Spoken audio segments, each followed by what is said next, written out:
Sawmill বা করাত call আমরা অনেকে দেখেছি, যেটাকে আমরা প্রায় সময়ই দেখি যে কাঠ চেরাইয়ের কাজে ব্যবহার করা হয়, বা এটাকে করাতকলি বেশি বলে। আজকের ভিডিওটিতে আমরা দেখব দুই ধরনের সমিল, একটা হচ্ছে হরিজেন্টাল আর একটা হচ্ছে ভার্টিক্যাল। সচরাচর আমরা যেটা দেখে থাকি, তো একই সাথে পাশাপাশি দুইটি সমিল আমরা একটু ডিপলি দেখার জন্য চেষ্টা করি।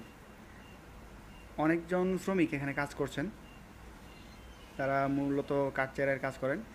আর আমরা একটু কাছাকাছি থেকে দেখি, কাছ থেকে দেখি একজন কর্মী, ইনি যে এটাকে কি বলবো, করার যেটা আর কি কাঠ চেরাই করার জন্য সেটাকে ফিটিং করছেন। আর এটা হচ্ছে গ্রাইন্ডিং মেশিন, তিনি অ্যাডজাস্ট করছেন। এটা ঘন্টাখানেক পর এই করাত মিল এটা চালু করা হবে। এটা হচ্ছে নিচের যে হুইলটা এবং এটা হচ্ছে উপরের হুইলটা। আমি একসময় মনে করতাম যে এটার হুইলের দুই পাশে কোনো সাপোর্ট নেই, কোনো এক সময় যদি এটা খুলে যায় চলন্ত অবস্থায় তাহলে বড় ধরনের দুর্ঘটনা ঘটতে পারে, কিন্তু এরকমটা হয় না।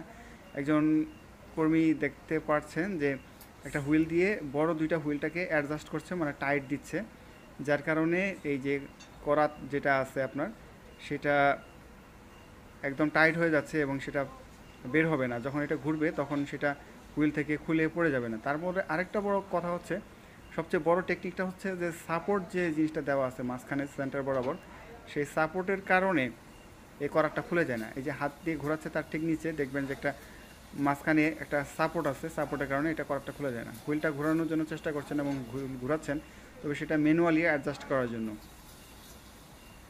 আর যারা কাজ করেন তারা মানে খুবই অভিজ্ঞ, অনেক দিন ধরে এই ধরনের কাজের সাথে সম্পৃক্ত, এবং কাজটা আমি মনে করি খুব রিস্ক। কারণ খুবই রিস্কের কাজ, যে কোনো সময় একটু এদিক সেদিক হয়ে গেলে বড় ধরনের দুর্ঘটনা ঘটতে পারে। আর এখানে দেখতে পাচ্ছেন কোনো সাপোর্টও কিন্তু নেই, যে এই করার যদি কোনো সময় খুলে যায় তাহলে বড় ধরনের দুর্ঘটনা থেকে বাঁচার জন্য কোনো সাপোর্ট কিন্তু নেই এখানে।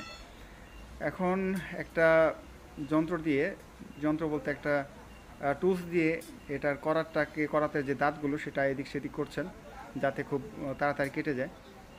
আর এটা হচ্ছেন একজন ভদ্রলোক। আর নিচে যে অংশটা এই কাঠ চেরাই করার পরে এই কাঠের যে গুঁড়াটা এটা নিচে বক্সের মধ্যে জমা হয়। আর আরও বেশ কিছু জিনিস আমি ঘুরিয়ে দেখাবো। আর অনেকজন শ্রমিক দেখতে পাচ্ছেন এখানে কাজ করছে গাছগুলোকে জায়গা মতো নেওয়ার জন্য। একটু কাছ থেকে দেখাই, একদম কাছ থেকে দেখুন করাতটা কিভাবে কাজ করে। ঠিক করাতের পিছনে একটা হুইল আছে যেটা ঘোরার কাজে ব্যবহার করা হয়, অর্থাৎ যেইটার উপরে বেস করে এই করাতটা মানে ছুটে যায় না, মানে খুলে যায় না। যখন করাতের উপরে কাঠের প্রেসার দেওয়া হয় মানে কাঠ চেরাই করার জন্য, তখন করাতের পিছনে যে হুইলটা সেটা কাজ করে। আর এটা হচ্ছে মোটর, এটা ইলেকট্রিক মোটর, আর মোটরের সাথে বেল্ট দিয়ে করাত লাগানো আছে, যার কারণে এটা খুব সহজেই কাজ করতে পারে। মানে এটার অপারেটিং প্রসিজার এটা আর কি। তো যাই হোক, আমরা এখন নেক্সট যেটা আছে সেটা দেখব। এটা হচ্ছে নিচের হাউজিং, যেটার মধ্যে কাঠের গুঁড়োগুলো গিয়ে জমা হয়, কাঠের কুড়া বলি আমরা। আমি ছোট থাকতে প্রায় সময় যে বস্তা ভরে কাঠের গুঁড়োগুলো নিয়ে আসতাম, তখন অনেক সস্তায় ছিল, মানে এক বস্তা কাঠের গুঁড়া মাত্র 40 টাকা, 30 থেকে 40 টাকা, মানে যত ভরে নিতে পারেন, তবে একটা বস্তার মধ্যে নিতে পারবেন। কিন্তু এখন দামটা অনেক অনেক বেশি, ঠিক এই মুহূর্তে কত দাম আমার জানা নেই। তো যাই হোক, করাত কলে এসেছি, আপনাদের ভিডিওটা দেখাচ্ছি। তারপর নেক্সট আমরা আরেকটা করাত কলে যাই। পাশেই আর একটা করাত কল দেখতে পাচ্ছেন, মানে এখানে দুইটা করাত কল একটা টাইম চলে। তো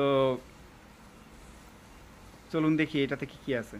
অনেকগুলো কাঠ এখানে এনে রাখা হয়েছে, বিভিন্ন লোকজন যারা কাঠ চেরাই করতে দিয়েছেন তারা কাঠগুলো এনে রেখেছেন।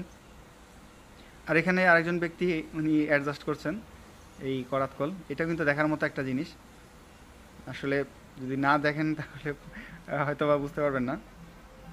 অনেকে এই ধরনের কল দেখেছেন কিন্তু খুব কাছাকাছি থেকে হয়তো দেখেননি। এটা একটা স্লাইডিং কি বলবো, এটার উপরে কাঠ তোলা হয় আর কি, মোট কথা এটার উপর কাঠ তোলা হয়। এটা ট্রলি বলতে পারেন, এক ধরনের ট্রলি যেটার উপর কাঠ তোলা হয়, তারপরে এই কাঠটা চেরাই করার জন্য এটার করাতের মাঝখান দিয়ে নেওয়া হয়। এটা একটা শক্ত স্ট্রাকচার, উপরে রয়েছে এখানে একটা মোটর, উপরে আরেকটা মোটর আমরা দেখলাম। এগুলো হচ্ছে অ্যাডজাস্টিং মোটর, মানে অ্যাডজাস্ট করার জন্য। আর মেইন মোটর তো অনেক বড়, একটু পরে দেখাবো। আর এগুলো হচ্ছে অ্যাডজাস্টিং হুইল, এগুলো দিয়ে অ্যাডজাস্ট করা হয়, মানে কাঠটা কতটুকু কত ইঞ্চি উপরে বা নিচে কাটবে সেটা অ্যাডজাস্ট করার হুইল ব্যবহার করা হয়ে থাকে।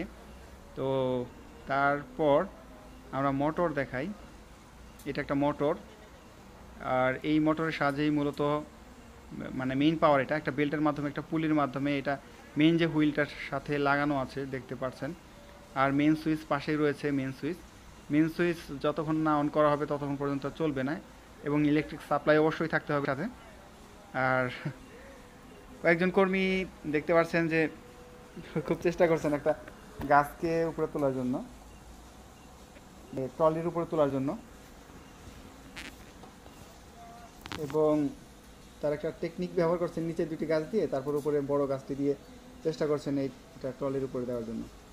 যাই হোক, আমরা আগের যে ব্যক্তি দেখলাম উনি এখনও কাজ করছেন ওনার আপন গতিবেগে। ওনারা কিন্তু অনেক হার্ড ওয়ার্কার, মানে হার্ড ওয়ার্কিং পারসন, অনেক পরিশ্রম করেন। আসলে যে পরিমাণ পরিশ্রম এখানে হয় সে পরিমাণ হয়তো মূল্যায়ন তাদেরকে করা হয় না, কারণ হচ্ছে বাংলাদেশের প্রেক্ষাপটে তাদের যে বেতন দেওয়া হয় সেটা দ্রব্যমূল্যের ক্ষেত্রে, দ্রব্যমূল্যের যে ঊর্ধ্বদাম সেটার দিকে চিন্তা করলে দেখা যাবে যে দামটা আসলে তাদের বেতন অনেক কম সেই হিসেবে। তো আপনাদেরকে একটা ধারণা দেই, তারা মোটামুটি হাফ বেলা পর্যন্ত কাজ করে। একজনের সাথে কথা বললাম, তারা সকাল 8টা থেকে নিয়ে দুপুর 2টা পর্যন্ত কাজ করে। তো এর মধ্যে তাদের হাজিরা হচ্ছে 600 থেকে 800 টাকা, এবং যে সবার স্যালারি আবার কিন্তু একরকম না, যারা একটু সিনিয়র লেভেলের তাদের স্যালারিটা একটু, মানে বেতনটা একটু বেশি। যদিও পরিশ্রম সবাই সমান করে, কিন্তু এখানেও ব্যাপার রয়েছে। কিন্তু তারপরেও মানুষ এখানে কাজ করে, কেননা সবাই টাকার দরকার জীবন জীবিকার জন্য। যারা নতুন মানুষ আসে তারা বড়দের কাছ থেকে শিখে, যার কারণে তারা নিজেদের যে বেতন সেই সম্পর্কে তেমন একটা বার্গেনিং করে না। তো করাত কল সম্পর্কে বলতে গিয়ে আসলে মানুষের জীবনযাপন সম্পর্কে অনেক কিছু বলে ফেললাম। তো যাই হোক, খুব কাছ থেকে আসলে করাত কলটা দেখতে একটু অন্যরকম, কারণ আমরা সবসময় দূর থেকে দেখি, কাছাকাছি থেকে দেখি না, যার কারণে এই সম্পর্কে আমরা অনেকটাই অবগত না।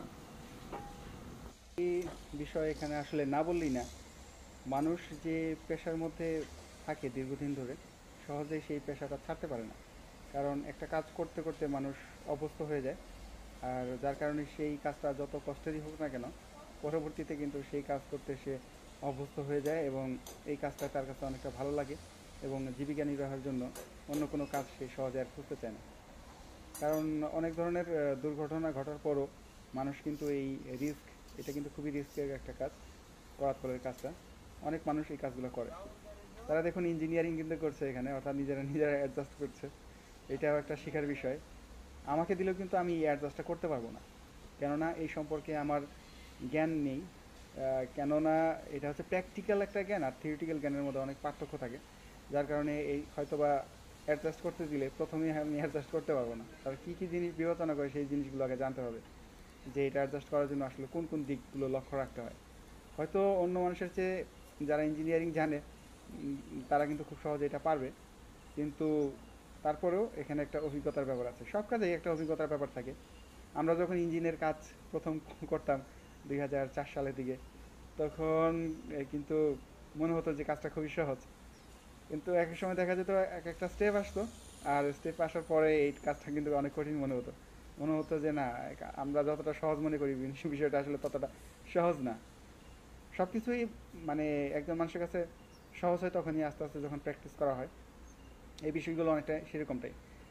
আর আমি বিশ্বাস করি যে perfect practice makes a man perfect, always এই জিনিসটা ফলো করি। যাই হোক, যারা ধৈর্য ধরে এখনও ভিডিওটি দেখছেন, আর আরও কিছু কথা বলবো আমি। মূলত আমি এখানে ঘুরতে এসেছিলাম, তো একটা ভিডিও তৈরি করি যাতে মানুষের কষ্টের ব্যাপারগুলো মানুষ, মানে আমার দর্শকরা দেখতে পারে। তো থ্যাংক ইউ ভেরি মাচ ভিডিওটি সম্পূর্ণ দেখার জন্য। ভিডিও মানে চ্যানেলের অন্যান্য ভিডিওগুলো দেখবেন, কারণ ইঞ্জিন রিলেটেড ভিডিও আমি বেশি বানাই। আর মাঝে মাঝে যখন একটু ঘুরতে আসি বিভিন্ন জায়গায়, তখন মানুষের যে ইঞ্জিনিয়ারিংগুলো আছে সেগুলো দেখে আমার কিন্তু ভালো লাগে এবং আপনাদের দেখানোর জন্য চেষ্টা করি। তো thank you very much again. So ভালো থাকবেন।